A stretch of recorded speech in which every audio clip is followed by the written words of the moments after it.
Hello! So I thought I'd just make a quick video over like the tools that I use in Photoshop and stuff like that, just to give you an idea of what I find useful in my workflow and stuff like that. So I'll just slowly work through the tools I use, going from top right and working through and giving a bit of like explanation of how I find them useful and where I use them in particular cases.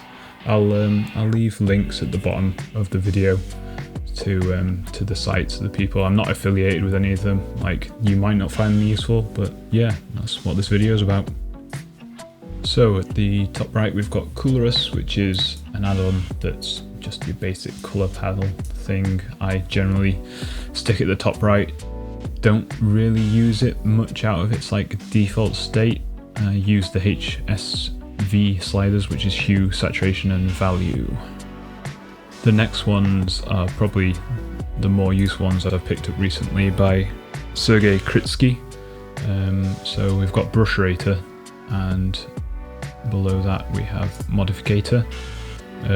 These tools I've sort of changed my workflow of brushes completely. It's become so much faster for me to choose the brush I want, just sort of out of these palettes almost, and then because you can make little icons from here from your tool presets or brush presets and sort of name them, give them a little tag, and I've organized them into sort of how I use these brushes.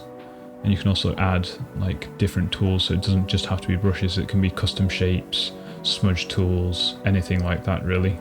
And then Modificator is a tool that you can just go into like easily change the settings. I don't really like how Photoshop changes the brush settings. I find it far easier just to have them in this simple icon kind of configuration. Just the UI is so much easier for me to use, so you can quickly turn on color dynamics to your brush, change the rotation if you've got a brush that can rotate and stuff like that. So yeah, it's really sped up my workflow. It's a great. The next tool comes built in with Photoshop, and I really encourage people to get it. Basically is like a script that you can record and then replay. So if you're working in industry, these will save you so much time. I've got a couple of like custom ones that I particularly use. So for example, the line work one is one that if I accidentally draw onto a single layer, or if I import, I sometimes generate some of my line work from 3D models to speed up like large environment workflow. So I can just hit this one button and that will turn it into an alpha line work layer, just as simple as that. And then I can continue to work on that with that being saved and being able to add layers below it and stuff like that.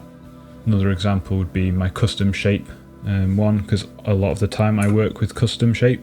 Apologies, my first time doing this, I might have left in one of the project names I was working in my custom shape folder.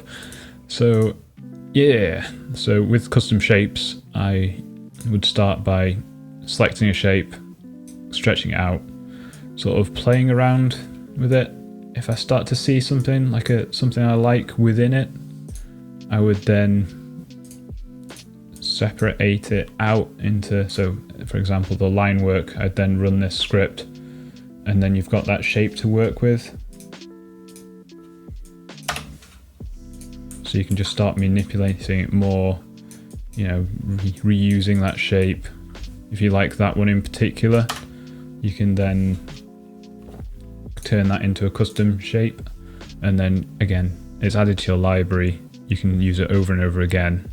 It's just about saving yourself time, sort of getting those projects done and getting the ideas to the clients. So I'll just include those scripts. I was able to save them out, so I'll include the custom shape and the line work script into the Patreon upload, so you can grab those, and if you find them useful, that's good. The last one on this panel is just another quick one. It's Brutus Symmetry. It's essentially just because I've never found Photoshop symmetry tools to be good, or at least they didn't have them when I first started. So I found this plugin that you're able to draw a ruler line, and I've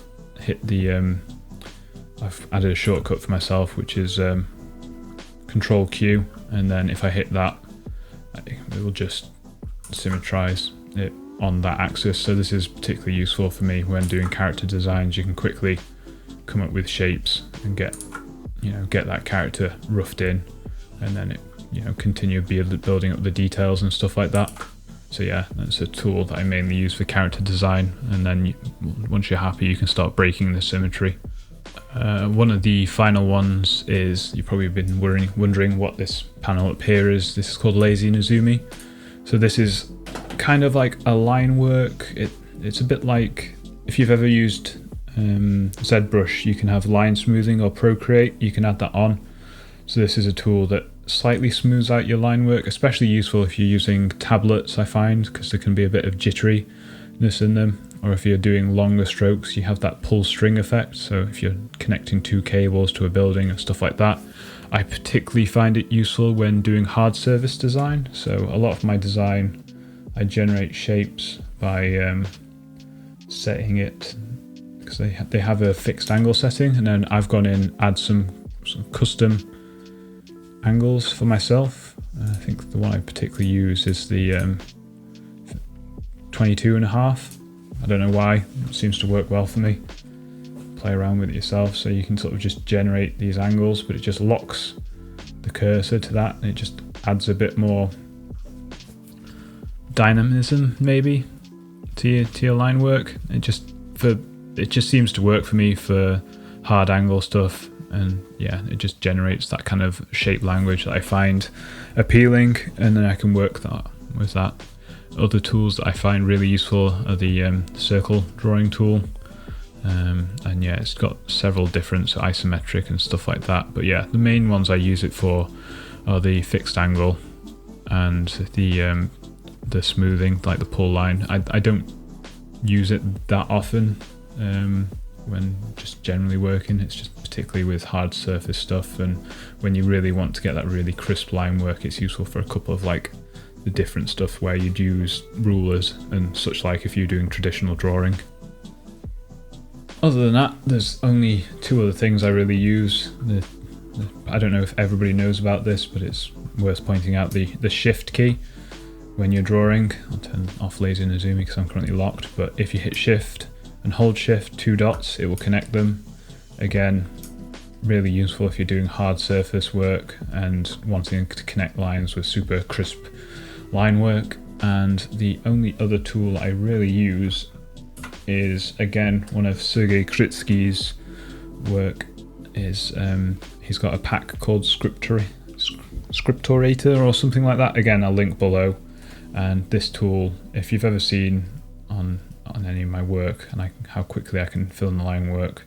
So I have my character design sheet laid out, and then I've set it to Control F, which is the fine contour and fill the contour. So it does that. It fills it with the current color you have selected here. So then you just quickly bang a layer over it, clip it to that layer, and then you have your line filled in nicely below. So yeah, and then you're ready to go and color. So yeah, that's pretty much what I use. Again, apologies if I'm stuttering and umming and ahhing in this video. It's the first one I've ever recorded. I did buy a fancy mic though, so hopefully my voice is sounding okay. But yeah, hopefully more of these to come. Catch you later.